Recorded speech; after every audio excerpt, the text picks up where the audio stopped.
오늘의 말씀은 사사기 18장 1절에서 6절입니다.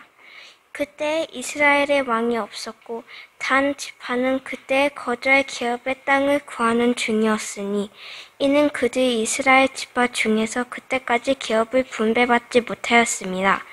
단 자손이 소라와 에스다올에서부터 그들의 가족 가운데 용맹스러운 5사람을 보내어 땅을 정탐하고 살피게 하며 그들에게 이르되 너희는 가서 땅을 살펴보라 하매 그들이 에브라임 산지에 가서 미가의 집에 이르러 거기서 유숙하니라.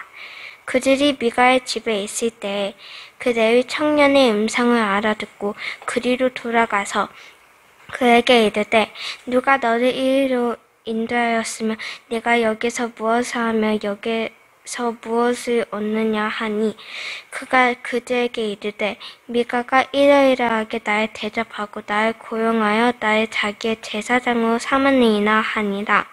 그들이 그에게 이르되 청하건대 우리를 위하여 하나님께 물어보아서 우리가 가는 길이 형통하는지 우리에게 알게 하라 하니 그 제사장이 그들에게 이르되 평안히 가라 너희가 가는 길은 여호와 앞에 있느니라 하니라. 아멘. 예, 감사합니다. 어느덧 12월이 되었습니다. 올해를 시작한 지가 얼마 되지 않은 것 같은데 팬데믹 한 2번 겪고 나니까 한 달 지난 것 같은데 벌써 12월이 됐습니다. 내년을 맞이하게 되었는데 한번 한 해를 돌아보며 우리의 또 신앙을 한번 점검해보는 그런 시간이 되었으면 좋겠습니다. 저는 개인적으로 이제 스포츠는 야구를 보는 걸 좋아합니다. 뭐 여러분들 각자 취향이 있으시겠지만 아직까지 한국에서 좋아하던 것이 호주에 왔다고 해서 크리켓을 좋아하거나 봐도 뭔지 모르겠습니다. 그 사람 밥 먹고 운동하고 막 그러더라고요. 그래서 했는데 지금 한국에서 가장 이슈가 되고 있는 것이 프로 여자 배구와 관련된 사건이 지금 계속해서 연일 문제가 되고 있습니다. 요 앞에 문제는 한동안 쌍둥이 여자 배구 선수의 그 문제가 좀 사회를 떠들썩하게 했는데 그게 좀 잠잠해지나 싶었는데 지금 다시 또 다른 배구 사건이 발생했습니다.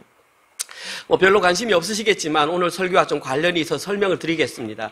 한 팀이 있었는데 한 팀의 그 주장, 물론 여자 배구팀이니까 여자겠죠. 한 팀의 주장과 여자 코치가 감독의 좀 가르침에 반대를 해서 무단 이탈을 해버렸습니다. 물론 이들은 실력으로 인정받던 자들이었습니다. 그리고 결론적으로는 어떻게 됐냐면 그들이 무단 이탈함으로 말미암아 감독과 단장이 경질되는 이렇게 파이어되는 그런 일이 발생했습니다. 이유는 관리 소홀이었습니다. 거기까지는 이제 그렇다라고 치는데, 근데 그 팀의 코치가 무단 이탈했음에도 불구하고 감독이 잘렸다는 것은 아무래도 코치와 그 구단 간에 긴밀한 관계가 있지 않았을까라고 추측만 했는데 그 일이 있은 지 얼마 후에 그 여자 코치가 그 팀의 감독 대행으로 이렇게 복귀하게 됐다는 사실입니다. 여기까지만 보아도 이제 저희들은 조금 그 관계성을 유추할 수 있습니다. 그래서 아마 그 구단과 여자 코치는 이렇게 일이 마무리되는가 싶어서 이제 감독만 나가면 우리가 팀을 새롭게 꾸릴 수 있지 않을까 생각을 했던 것 같습니다. 그런데 새로운 문제가 발생했습니다. 그게 뭐냐 하면 그 팀을 제외한 나머지 6개 팀의 감독들이 보이콧을 한 겁니다. 보통 여자 배구 같으면 경기 시작 전이나 시작 후에 감독들끼리 만나서 악수를 하는 게 기본 예의입니다. 그런데 이 나머지 6팀의 감독들은 그 여자 코치를 감독으로 인정하지 않는다라는 표시로 악수를 하지 않았던 것입니다. 사실 이와 같은 일은 그들은 예상하지도 못했던 사태였습니다. 왜 이들이 그렇게 행동을 했냐 하면 이것은 일종의 쿠데타와 관련된 것이다. 그렇게 생각을 했기 때문입니다. 결론적으로 어떻게 됐냐 하면 그 여자 코치가 감독 대행으로 선임된 지 12일 만에 경기는 3게임을 뛰었습니다. 3게임을 뛴 이후에 눈물을 흘리며 감독직에서 사퇴하겠다고 그렇게 일단락이 되었습니다. 그런데 안타까운 사실은 그 여자 감독 대행이 마지막 그만두는 순간까지 전임 감독에 대한 예우를 다하지 못했다는 것이 좀 안타까운 사실이었습니다. 물론 이런 일이 발생하면 안 되겠지만 사실 이런 일이 일어날 수 있다고 볼 수 있습니다.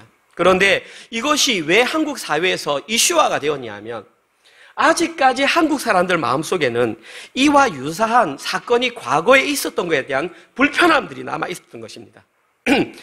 힘이 있는 사람은 자기의 그 힘을 동원해서 국가를 전복시키는 그러한 경험들을 국가적으로 겪은 것들이 한국인들의 정서에 많이 남아 있었다는 사실입니다. 거부감들이 표현됐다는 것이죠. 무슨 말이냐 하면 여자 이 프로 배구팀이 프로팀으로 가기 전에는 원래 실업팀이었습니다. 실업팀이라고 하는 개념은 뭐냐 하면 그 회사에 소속이 되는 겁니다. 예를 들어서 나는 지금 배구 선수를 하고 있지만 배구 선수 은퇴를 하면 그냥 그 회사 직원으로 들어가는 경우가 있었습니다. 죄송합니다. 그래서 그런 경우에는 선수가 어떤 것을 막 이렇게 경기를 진행할 때 감독이나 코치가 이건 이렇게 하고 저건 저렇게 하고 하면 100% 순종을 했습니다. 왜냐하면 직원이었고 상하관계가 분명했기 때문에. 그런데 프로로 바뀌면서 어떤 일이 발생했냐 하면 이 선수가 실력이 많아지면서 감독보다 훨씬 많은 연봉을 받게 된 것입니다. 그러면서 구단은 감독의 눈치를 보기보다는 그 선수의 눈치를 보기 시작한 것입니다. 이 선수가 나가버리면 이 팀이 문제가 있다라고 생각하기 때문에 감독보다는 선수의 어떤 것들을 더 이렇게 맞추어주는 약간 이상한 상태가 꼬였습니다. 그걸 인지하게 된 선수는 더 이상 감독이나 코치의 말을 듣지 않고 다이렉트로 구단과 얘기를 하기 시작했다는 것입니다. 이 매개체 사이에는 돈이라고 하는 것이 그 중심에 자리 잡았다는 것입니다. 내가 돈을 더 많이 받게 되니까 지도자를 자신의 발 아래 두는 그러한 문제가 발생하고 말았던 것입니다. 물론 이 모든 상황들은 구단의 암묵적인 보호 아래 이루어졌던 것입니다. 지금 발생했던 이 문제 또한 이와 깊은 연관이 있습니다. 아무리 돈이 목적인 프로 세계라 할지라도 그 팀을 운영하기 위해서는 거기에 맞는 질서라는 것이 있어서 각자의 위치가 있는 법인데 그것을 통째로 바꾼 것이 돈이었습니다. 돈을 많이 받으니까 연봉이 내보다 작은 감독의 말은 들을 필요 없다라는 그런 것이 권위가 사라지고 말았다는 사실입니다. 저는 개인적으로 이 일이 연일 이슈화되고 있는 것을 보면서 지금 저희들이 묵상하고 있는 사사기서를 한번 제가 반추해 보았습니다. 지금 사사시대의 이스라엘 백성들의 영적인 상태나 지금 여자 배구 사태가 참 많은 부분이 비슷하다. 이스라엘 백성들 역시 눈에 보이는 힘에 의해서 하나님의 질서를 무시해버리고 새로운 질서를 만들어버린 것이 지금 저희들이 묵상하고 있는 사사기서 이스라엘 백성들의 현실이었습니다. 그들은 눈에 보이지 않는 하나님보다는 눈에 보이는 힘이나 눈에 보이는 풍년, 풍요, 안전함이 그들에게 새로운 힘으로 다가왔다는 것입니다. 하나님이라고 하는, 하나님이 왕이라고 하는 그런 질서를 무시하고 새로운 질서를 형성하게 되었다는 사실입니다. 오늘 저희들이 함께 나눌 내용도 마찬가지입니다. 오늘 저희들이 함께 나눌 내용도 결국 힘의 근원이 어디에서 비롯되었는가? 쉽게 설명드리면 누가 내 인생의 왕인가에 대한 부분에 대한 확연한 결론이 오늘 본문에 기록되어 있습니다. 오늘 본문 저희들이 읽었던 내용은 사사기서 전체 내용 가운데 결론 부분입니다. 질문 드리겠습니다. 사사기서는 전체 몇 장으로 되어 있을까요? 21장으로 되어 있습니다. 잘 보십시오. 21장 가운데에 12명의 사사가 등장합니다. 그런데 그 결론에 해당하는 본문이 17장부터 끝장입니다. 17, 18, 19, 20, 21장. 그러면 전체 21장 가운데에 몇 장이 결론입니까? 무려 5장이 결론입니다. 퍼센테이지로 따지면 4분의 1 이상이 결론에 된다는 얘기입니다. 하나님께서는 그 결론 부분을 통해서 무언가 알려주고 싶은 것을 집중적으로 지금 말씀하고 있다는 사실입니다. 지금 우리가 공부하고 있는 것은 사사기서의 결론입니다. 결론에는 2가지 에피소드가 있습니다. 첫 번째 에피소드는 17장, 18장에 기록되어 있는 오늘 저희들이 묵상할 에브라임 산지에 사는 미가라고 하는 사람에 관한 내용이 첫 번째 에피소드입니다. 그리고 두 번째 에피소드는 이번 주중에 저희들이 묵상할 내일 19장부터 21장 사이에 기록된 에브라임 산지에 사는 어떤 레위인에 관한 내용입니다. 방금 제가 첫 번째 에피소드와 두 번째 에피소드를 말씀드렸는데 공통점이 뭐였습니까? 에브라임 산지에 산다는 것입니다.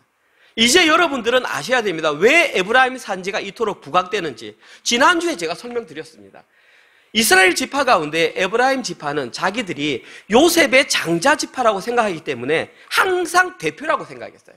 그뿐만 아니라 여호수아라고 하는 대장군이 우리 지파에서 나왔기 때문에 우리는 항상 이스라엘을 대표한다라는 생각이 있었기 때문에 의도적으로 사사기서 결론에서 두 사람을 언급하는데 두 사람 다 에브라임 산지 출신이었다라는 것입니다.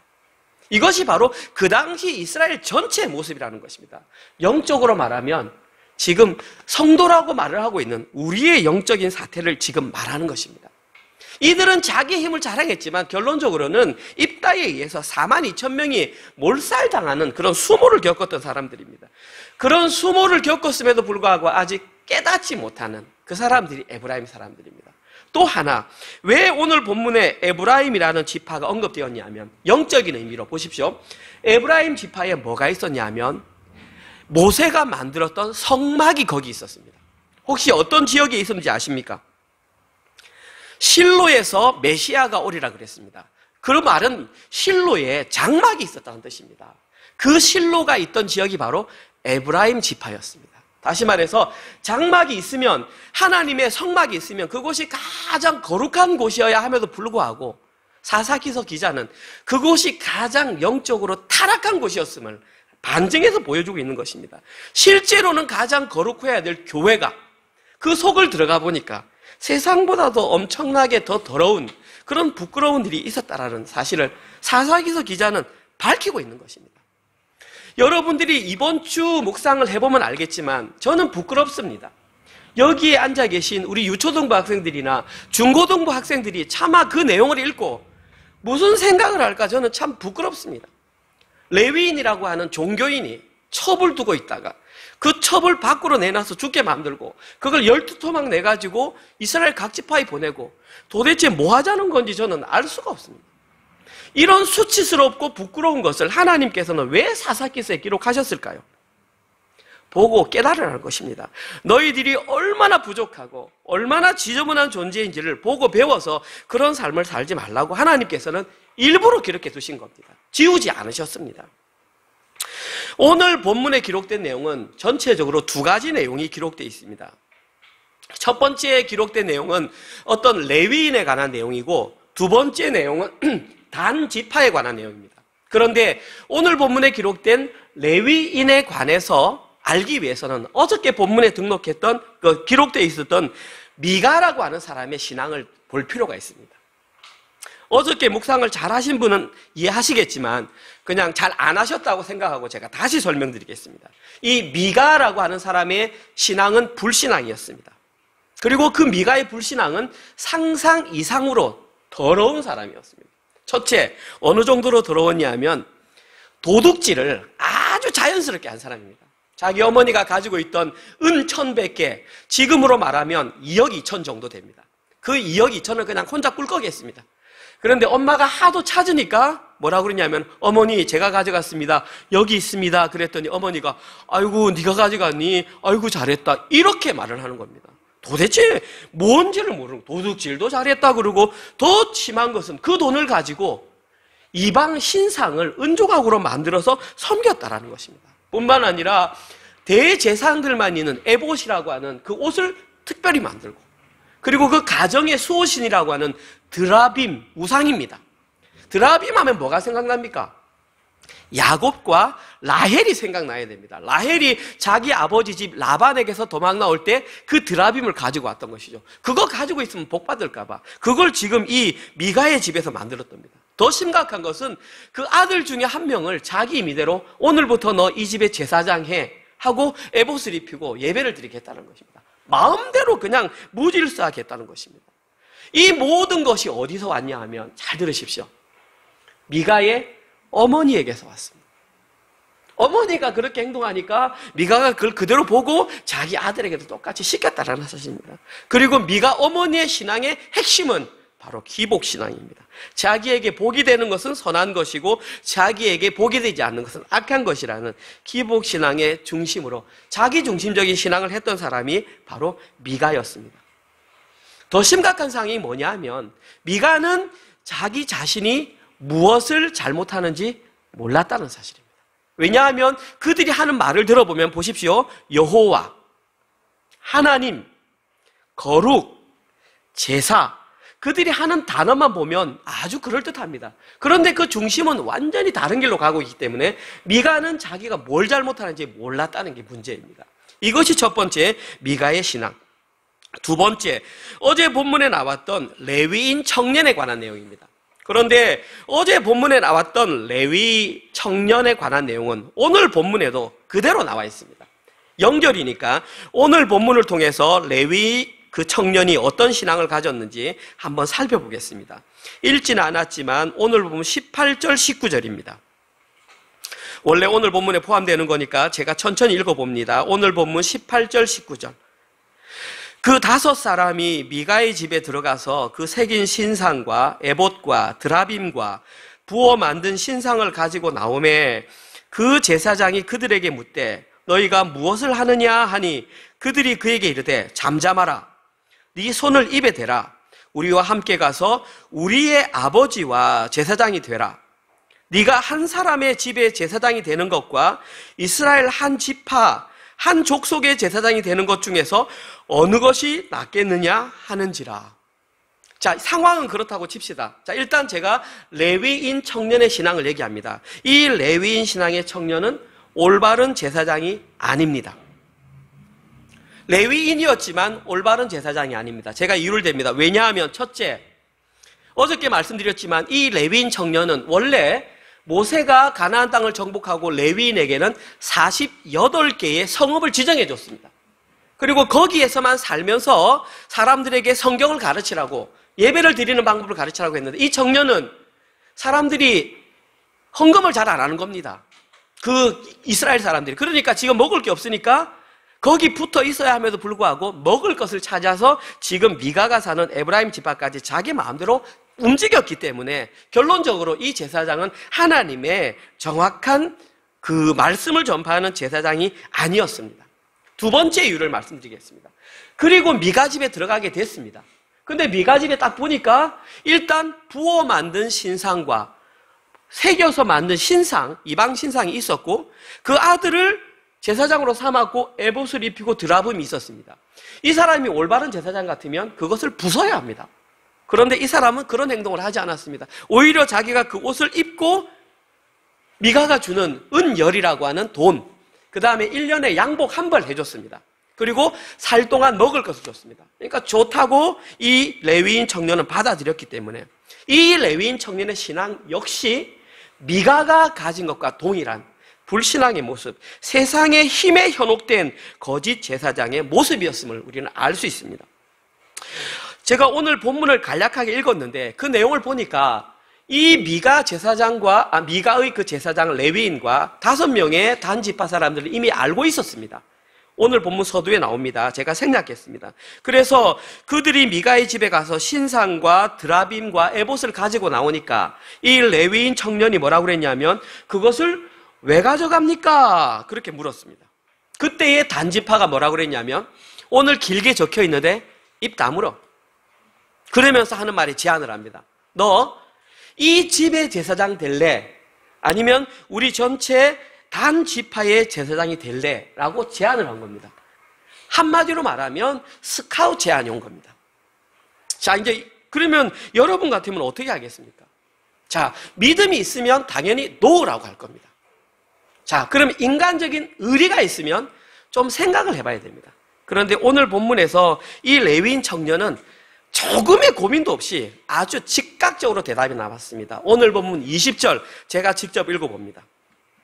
그 제사장이 마음에 기뻐하여 에봇과 드라빔과 새긴 우상을 받아가지고 그 백성 가운데로 들어가니라. 보십시오. 이 제사장은 그 스카우트 제의를 듣자마자 고민 안 했습니다. 한 지파의 제사장 되는 것이 모든 면에서 좋으니까 기뻐하며 바로 그것을 수락했다고 했습니다. 그리고 오늘 본문에 보니까 그 모든 우상들을 가지고 백성들 가운데로 들어갔다 그랬는데 여기에 기록된 그 가운데라고 하는 것이 공간적인 사람들 사이의 가운데를 말하는 것이기도 하지만 정신적으로 영적으로 그 가운데에 들어가는 것을 말합니다. 다시 말해서 이 레위인 청년은 물건을 가지고 그들 백성 사이에 들어간 것도 맞지만 단지파의 일원이 되기 위해서, 그들이 가진 생각과 동일한 사람이 되기 위해서 즉각적으로 수락했다는 것입니다. 두 번 생각하지 않았습니다. 너무나 당연한 선택이라고 생각했습니다. 이 부분을 보면서 좀 왠지 익숙하지 않습니까? 이것이 바로 이 시대를 살아가는 하나님을 의지하지 않는, 인간의 힘을 의지하는 종교 지도자들의 영적인 현주소입니다. 이런 모습을 보면서 여러분은 마음이 좀 어떻습니까? 저는 목회자의 한 사람으로서 무척 부끄럽고 무척 마음이 아팠습니다. 어쩌면 저에게도 이런 일이 닥쳤을 때에 저는 어떻게 반응을 할까? 저의 상황을 한번 비추어 보았습니다.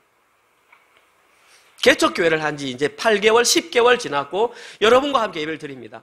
그런데 이 동영상이 퍼져나간 겁니다. 어떤 대형교회 목사, 한 1000명 되는 교회에서 저에게 전화가 온 겁니다. 아, 윤 목사님.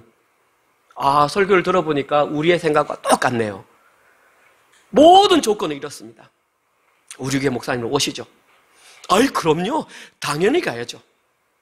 제가 만약에 그렇게 행동을 한다면 지금까지 제가 설교하고 지금까지 여러분과 함께 나누었던 것은 다 거짓말이 되는 거죠. 지금 여기에 나오는 이 레위인 청년이 말했던 그 모든 행동과 저의 행동은 하나도 다를 게 없다라는 것이죠. 조건만 보고 움직이는 교역자. 그런 교역자가 전하는 말씀에는 은혜가 없습니다. 왜냐하면 그 사람이 했던 말씀과 그 사람이 살아가는 삶이 다르기 때문에 거기에 대해서는 그 어느 누구도 은혜를 받을 수 없다라는 사실입니다. 중요한 것은 목회자만 그런 게 아니죠. 성도들도 마찬가지죠. 작은 교회, 개척교회에서 할 일 많다, 힘든 일이 있다. 큰 교회 가면 다를 것이다 라는 생각 속에서 어떤 기준으로 우리가 교회를 선택하는지도 아마 한 번은 생각해 봐야 할 것 같습니다. 저와 우리 석희환 전사를 위해서 기도해 주십시오. 저희들은 그런 목회자가 되지 않도록 오직 하나님만 바라보며 하나님께서 있으라고 하는 그곳에 순종할 수 있는 그런 목회자가 될 수 있도록 여러분 기도해 주시기 바랍니다.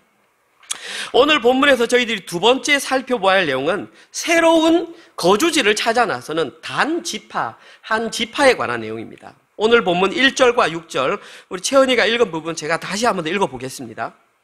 그때에 이스라엘의 왕이 없었고 단 지파는 그때에 거주할 기업의 땅을 구하는 중이었으니 이는 그들이 이스라엘 지파 중에서 그때까지 기업을 분배받지 못하였습니다. 단 자손이 소라와 에스다올로부터 그들의 가족 가운데 용맹스런 5사람을 보내어 땅을 정탐하고 살피게 하며 그들에게 이르되 너희는 가서 땅을 살펴보라 하매 그들이 에브라임 산지에 가서 미가의 집에 이르러 거기서 유숙하니라.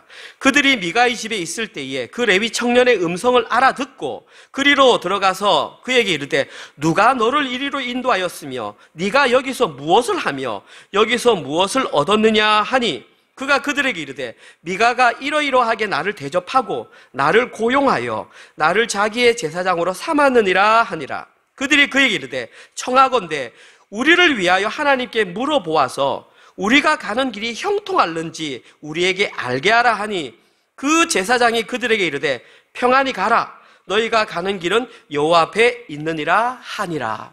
자, 이 내용이 지금 성경에 기록되어 있습니다. 우리 학생들 그리고 유초등부 우리 친구들 성경에 기록되어 있다고 해서 이게 다 맞는 말이라고 생각하면 안 됩니다. 첫 번째 1절에 보시면 그때에 이스라엘의 왕이 없었고 단지파는 거주할 땅을 구하는 중이었으니 이는 왜냐하면 그들이 이스라엘 지파 중에서 그때까지 기업을 분배받지 못했기 때문이다.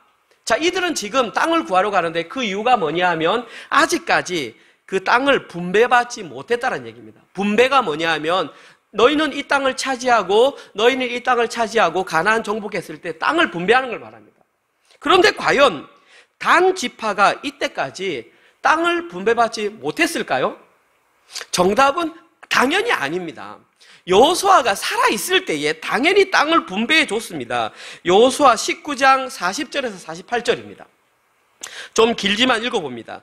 일곱 번째로 분배받았단 말입니다. 단 자손의 지파를 위하여 그들의 가족대로 제비를 뽑았으니 그들의 기업의 지역은 소라와 에스다올과 이르세메스와 알라빈과 아얄론과 이들라와 엘론과 딥나와 에글론과 엘드게와 깁드돈과 바알랏과 여훗과 브네블랏과 가드림몬과 메알곤과 락공과 욥바 맞은편 경계까지라. 그런데 단 자손의 경계는 더욱 확장되었으니 이는 단 자손이 올라가서 레셈과 싸워 그것을 점령하여 칼날로 치고 그것을 차지하여 거기 거주하였음이라. 그들의 조상 단의 이름을 따라서 레셈을 단이라 하였더라. 보십시오.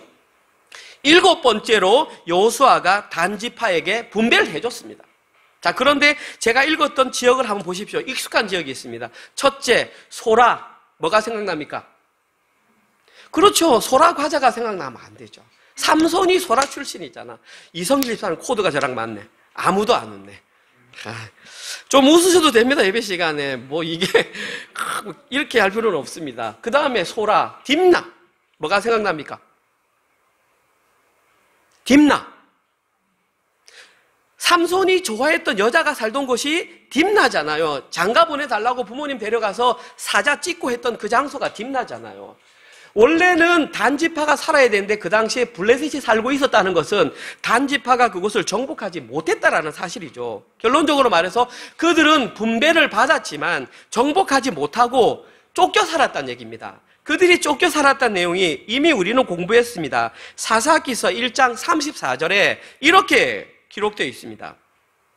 아모리 족속이 단 자손을 산지로 몰아넣고 골짜기에 내려오기를 용납하지 아니하였으며. 보십시오. 단 지파가 분배를 받았는데 아모리 지파가 힘이 더 세니까 자꾸 모르니까 이 단 지파 사람들이 산꼭대기만 모여 산 거야. 인구는 몇만 명이 되는데 쫓겨가서 산꼭대기에 오밀조밀 사니까 복잡하잖아요. 인구 밀도가 너무 높잖아요. 그러니까 땅을 찾으러 지금 다른 데로 갔다라는 사실입니다. 자, 땅을 찾으러 간 자체는 잘못된 게 아닙니다. 그런데 보십시오. 자기들에게 분배된 땅을 정복하지 못하고 다른 땅을 찾아가는 것은 하나님의 뜻과는 위배된 사실이라는 얘기입니다. 다시 말해서 이 단지파는 하나님의 뜻에 올바로 순종하지 못했다라는 사실입니다. 이들은 그들에게 주어진 그 땅을 믿음으로 정복했어야만 합니다. 아무튼 이렇게 새로운 땅을 찾아 나선 5명의 정탐꾼들은 그곳을 향해 가다가 그 레위인 청년의 음성을 듣고 찾아가게 되었습니다. 오늘 보면 3절에 보면 그 청년의 음성을 알아듣고 라고 되어 있습니다. 이 단어는 알다라는 뜻입니다. 이제 저랑 같이 1년 가까이 계신 분들은 히브리어로 알다 그러면 어떤 단어가 생각납니까? 야다가 생각납니다. 그런데 이 단어는 야다가 아닙니다. 야다는 부부간의 친밀함으로 알다인데 이것은 나카르라고 하는 건데 객관적인 인지입니다. 다시 말해서 누구나 봐도 안다는 얘기입니다. 이 말이 뭐냐 하면 그 5명의 정탐꾼이 미가 집에 갔는데 레위인이 성경을 읽는 소리를 듣고 아, 이 사람은 에브라임 지파가 아니구나. 레위인이구나라는 것을 단번에 알아챘다는 얘기입니다. 그러면서 뭐라고 그랬냐면 3가지 질문을 던졌습니다. 3가지 질문을 던지면서 너 혹시 어떤 조건으로, 그러니까 연봉이 얼마니? 이 말입니다. 어떤 조건으로 지금 여기에 있니? 자세히 물었습니다. 그런데 오늘 본문에 보면 이 레위인 청년은 TMI를 했습니다. 알려주지 않아도 되는 정보까지 알려줬다는 것입니다. 그것이 어디 나오냐 하면 오늘 본문에 보면 나는 미가의 집에 고용되어라고 하는 이 단어가 있습니다. 고용되다라는 단어는 일반적으로 누군가에게 돈을 받고 일해주는 걸 말합니다. 그런데 원어 성경으로 보면 이 고용되어라고 하는 단어가 부정적인 의미로 사용되었습니다. 일반적인 계약으로 의한 것이 아니라 뭔가 마음에 들지 않지만 일방적인 계약에 의해 이루어진 것이 이 단어입니다. 이 단어가 사용된 가장 좋은 예가 신명기 23장 4절에 나와 있습니다. 여러분이 아시는 내용입니다. 그들은 너희가 애굽에서 나올 때에 떡과 물로 너희를 길에서 영접하지 아니하고 메소포타미아의 부돌 사람 부올의 아들 발람에게 뇌물을 주어 너희를 거주하게 하려 하였으나 여기에 나오는 고용되어라는 단어와 똑같은 단어가 뇌물을 주어입니다. 다시 말해서 이 발락이 거짓 제사장 발람을 데려올 때에 뇌물을 주어서 데려온 그 단어가 지금 이 단어에 사용됐다는 것입니다. 그건 무엇을 의미합니까? 지금 이 레위인 청년은 미가와 계약을 맺었던 것에 만족하지 못하고 있다는 사실입니다.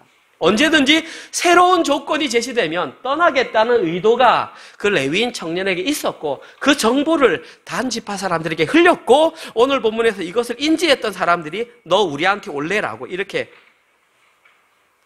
던졌던 것입니다. 그리고 이 사람은 단 하나의 고민도 없이 그것을 덥석 물었던 사람이 바로 이 레위인 청년이었다는 사실입니다.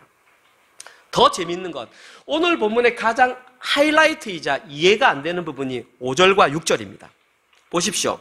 먼저 오늘 본문 5절에서 5명의 단 지파 정탐꾼들이 그 레위인 청년에게 우리가 가는 길이 형통한지 안 한지를 물었습니다.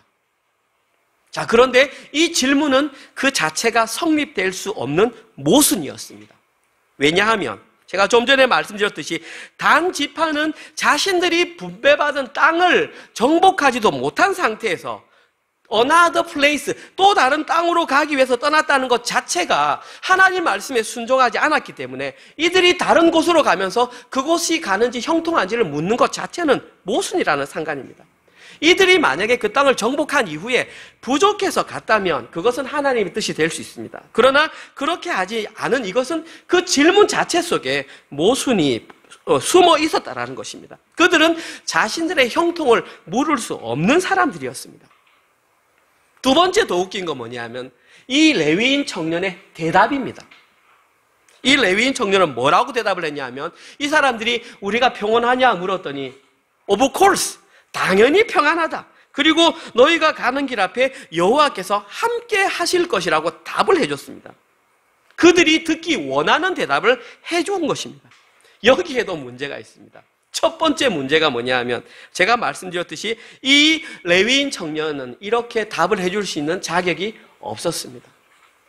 왜냐하면 올바른 제사장이 아니었기 때문에 하나님의 뜻이 하나님의 뜻과는 다른 삶과 다른 말을 살아가면서 그냥 듣기 좋은 말을 해줬던 것입니다.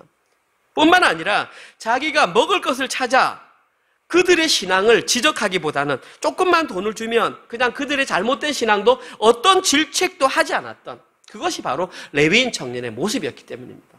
두 번째 문제는 뭐냐면 그 청년이 그들에게 했던 그 대답에는 하나님의 어떤 음성이나 지시가 없었기 때문입니다. 아무런 근거가 없이 그냥 그들이 물어보니까 듣기 좋은 말을 뱉었던 것입니다. 지금으로 말해볼까요? 강산에 서서 여러분들 복 받으십시오. 긍정적으로 잘 사십시오. 잘 될 겁니다. 십자가의 길 걷지 않아도 됩니다. 그냥 나쁜 짓 좀 하지 말고 그냥 교회 잘 나와서 적당하게 예배 참석하고 헌금 드릴 거 헌금 드리면 잘 살 수 있습니다. 아무 염려하지 마십시오. 마지막 심판날에 책임 못 질 말을 함부로 내뱉는 것과 크게 다르지 않다라는 사실입니다. 아무렇게나 복을 빌어주는 그 레위인 청년이나 그 복이 좋다고 동요하는 그 사람들이나 모두 한결같이 지금 오늘 본문에서는 제정신이 아니었던 것입니다. 이 모습이 참으로 우습지 않습니까? 제가 더 심각한 거 말씀드리겠습니다. 아무런 자격도 없고 아무런 근거 없이 내뱉었던 그 레위 청년의 말대로 이 단지파가 갔더니 아주 좋은 장소를 발견하게 되었다는 사실입니다. 신기하지 않습니까? 아무렇게나 내뱉었는데 딱 맞아 떨어졌다는 얘기입니다. 여러분, 절대로 여기에 속으면 안 됩니다. 이것이 진짜 신앙의 문제입니다. 결과가 내가 원하는 대로 좋게 나왔다고 해서 그것이 하나님의 뜻이라고 착각해서는 안 됩니다. 지금 단지파가 행동하고 있는 일들은 분명하게 하나님의 뜻과는 어긋난 행동이었습니다. 그들의 유익을 위해서 단독으로 진행했던 것이 그들의 행동이었습니다. 내일 본문을 묵상해 보시면 이번 주 계속 보시면 알겠지만 단지파는 계속해서 모든 문제를 힘으로 해결합니다. 그 라기스 지역에 가가지고도 하나님의 명령도 없이 그 사람들을 다 죽여버립니다. 그럼 여러분 질문하실 거 아닙니까? 하나님도 가나안 땅에서 죽이라고 했잖아요. 그것을 우리는 진멸전쟁 혹은 헤렘전쟁이라고 합니다. 그런데 중요한 것은 하나님께서는 특별한 경우에만 헤렘을 허락하셨습니다. 그리고 그 헤렘을 허락하신 이유는 그 가나안 7족속이 하나님께 죄를 지었기 때문에 그들을 심판하는 의미로 이스라엘 백성들을 도구로 사용해서 죽이라고 한 것이지 너희들이 죽이고 싶은 사람 마음대로 칼가지고 찔러 죽여가 아니었습니다. 이것은 사륙이었습니다. 지금 이 단지파가 라이스 지방에서 했던 그 모든 것은 다 사륙이었습니다. 그러함에도 불구하고 이들은 좋은 땅을 찾았다고 그렇게 생각을 했던 것입니다. 여러분, 사탄도 충분히 여러분들이 원하는 결과를 만들어 줄 수 있습니다. 이게 제 얘기가 아니고요. 예수님께서 하신 말씀입니다. 마태복음 7장 22절에서 거짓 선지자들에게 뭐라고 말을 했냐면, 제가 하나님 앞에서 선지자 노릇하고 제가 귀신도 쫓아내고 제가 많은 권능을 행하지 않았습니까? 그런데 왜 저를 모르신다고 하십니까? 예수님께서 나는 너희를 도무지 알지 못하노라. 내게서 떠나가라 거짓 선지자들아. 그렇게 말을 했습니다. 눈에 보이는 결과가 하나님의 뜻과 일치하다고 생각하시면 안 됩니다. 여러분이 믿고 싶은 대로 믿는 것입니다. 하나님의 뜻은 때로는 원치 않는 결과가 나왔다 할지라도 하나님의 뜻일 수 있고 하나님께서 그것을 그대로 이루어 주실 수도 있는 것입니다. 중요한 것은 하나님의 뜻입니다. 그런데 이스라엘 백성들은 그것을 분별할 만한 그런 믿음이나 영적인 수준이 못 되었다는 것입니다. 오늘 본문의 결론입니다. 그러면 왜 오늘 본문, 어제 본문에 나왔던 미가나 레위인 청년이나 단 지파는 자기들이 하고 싶었던 대로 그렇게 행동을 했을까요? 이유는 단 한 가지입니다. 오늘 본문 1절에 나와 있습니다. 그때에 이스라엘에 왕이 없었고, 이것이 이유입니다. 또한 이것은 오늘 설교의 제목이기도 합니다. 그들이 그와 같이 행동할 수밖에 없었던 것은 그들 가운데에 왕이 없었기 때문입니다. 여기서 말하는 왕은 인간적인 왕일 수 있습니다. 그러나 영적인 의미로는 여호와 하나님, 그분이 우리의 왕이어야 하는데 그분을 부인함으로 말미암아 지금 이 모든 문제가 발생하고 말았다는 것입니다. 이렇게 그 당시 이스라엘 사람들은 여호와 하나님을 자신의 왕으로 섬기지 않음으로 말미암아 자기들이 하고 싶은 대로 하고 살았던 것입니다. 이것이 사사기서 전체의 결론입니다. 사사기서 전체의 결론은 그들에게 왕이 없으므로 원하는 대로 행했더라. 이 문장이 무려 4번이나 반복되어 있습니다. 가장 먼저 등장했던 것이 어저께 묵상 사사기서 17장 6절 본문입니다. 그때에는 이스라엘의 왕이 없으므로 사람마다 자기 소견에 옳은 대로 행하였더라. 오늘 본문 18장 1절에 나왔습니다. 세 번째는 이번 주 중에 할 사사기서 19장 1절에 이런 내용이 나옵니다. 이스라엘의 왕이 없을 그때에 에브라임 산지 구석에 거류하는 어떤 레위 사람이 유다 베들레헴에서 첩을 맞이하였더니, 그들이 이스라엘의 왕이 없다는 것을 스스로 생각하고 어떤 레위 사람이 첩을 얻었더라. 참으로 정신없는 행동이죠. 얼빠진 행동이죠. 레위인은 지금으로 말하면 목회자입니다. 목회자가 첩을 두고 살았다는 그것을 당당하게 성경을 기록하고 있습니다. 마지막으로 사사기서 21장 25절입니다. 그때에 이스라엘의 왕이 없으므로 사람이 각기 자기의 소견에 옳은 대로 행하였더라. 사사기서 21장 25절은 사사기서 전체의 마지막 구절입니다. 전체의 마지막 구절이라는 것은 전체의 결론이라는 뜻과 같습니다. 사사기서는 이렇게 끝이 납니다. 이스라엘의 왕이 없으므로 사람들이 자기 소견에 옳은 대로 행하더라. 하나님께서는 그것을 감추지 않고 더 부각시켜서 사람들의 뇌리에 남도록 하셨습니다. 왜 그러실까요? 그 이후에 오는 이스라엘 백성들이나 이 시대를 살아가는 교회를 살리기 위함입니다. 보고 배우라는 것입니다. 그렇게 살면 너희들 죽는다라는 것입니다. 너희들이 살아날 수 있는 유일한 방법은 하나님은 우리의 하나님이시고 우리는 하나님의 백성, 하나님의 자녀라는 것, 그것이 우리가 살 수 있는 유일한 길입니다. 그리고 지금 우리는 그것을 예수 그리스도가 우리 교회의 주인이며 우리 인생의 주인임을 고백하는 것입니다. 그렇게 고백하는 그 교회가 하나님께서 원하는 교회입니다. 반대로 얘기하면 사람이 교회의 주인 된 교회, 사람이 머리가 된 교회, 그 교회는 하나님의 뜻과는 반대되는 교회라는 사실입니다. 저희 교회는 이제 개척한 지 얼마 되지 않았습니다. 그래서 여기에 계신 모든 분들은 지금 다 창립 멤버이십니다. 우리 교회 초창기 멤버이십니다.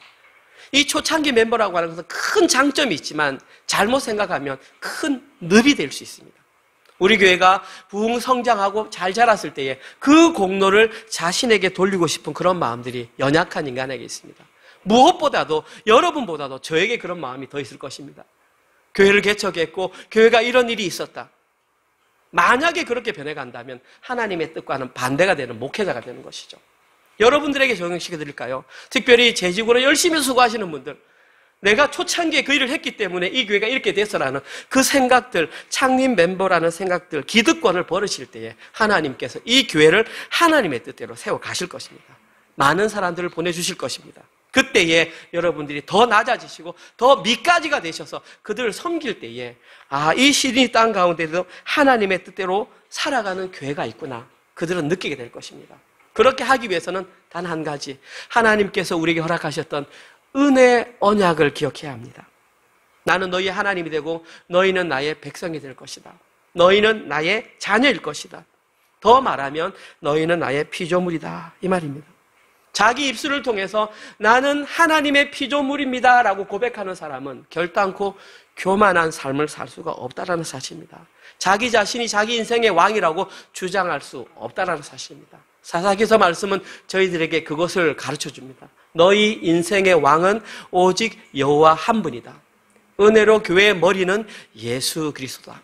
이것을 잊지 않고 살아갈 때에 여기에 참여한 모든 분들이 평생을 통해서 진리 안에서 자유를 경험하며 형제 사랑과 이웃 사랑을 자기의 삶으로 고백하고 함께 하나님의 나라를 세워갈 수 있는 것입니다.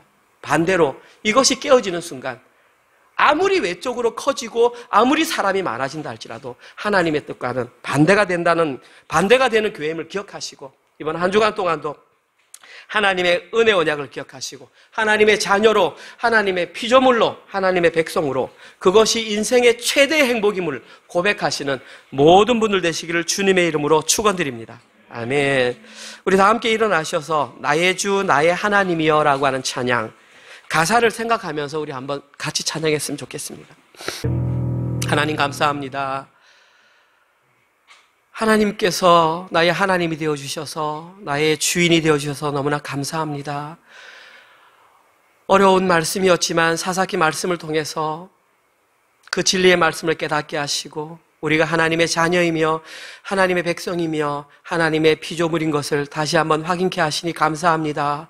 이제는 우리의 삶을 통해서 그것을 잘 살아내는 우리 은혜로 성도들 되게 하여 주시옵소서. 특별히 모든 상황이 사람들이 눈에 보기에 옳은 대로 흘러간다 할지라도 그것이 반드시 하나님의 뜻과 일치하지 않을 수 있다라는 그런 믿음을 갖게 하시고 사람들의 귀에 만족하는 그러한 모습이 아니라 우리의 모든 시선과 초점들이 하나님께로 향할 수 있는 우리 모든 은혜로 가족들 될 수 있도록 인도하여 주시옵소서. 특별히 자라나는 우리의 청소년들과 우리의 청년들이 삶의 목표를 잘 정하게 하시고 세상의 가치 기준이 아니라 하나님의 영광을 위해 살아가는 것을 삶의 가치로 살아갈 수 있는 우리의 자녀들 되게 하여 주시옵소서. 무엇보다도 우리의 부모들이 그것을 온전히 먼저 깨닫게 하시고 그렇게 잘 살아내어서 참으로 우리의 자녀들이 바라볼 때에 우리의 부모님들의 신앙을 잘 본받는 그런 가정들이 될 수 있도록 인도하여 주시옵소서.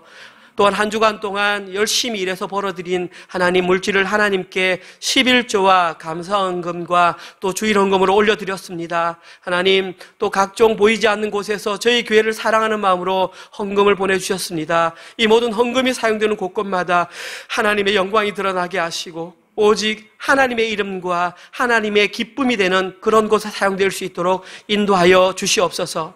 이제는 우리 주 예수 그리스도의 은혜와 하나님의 사랑하심과 성령님의 위로교통 감화하심이 이제는 왕의 자리에서 내리와 오직 여호와 하나님만을 우리의 왕으로 섬기고 살아가기로 결단하는 모든 은혜로 가족들을 위해 지금부터 영원토록 함께 있을지어다. 아멘.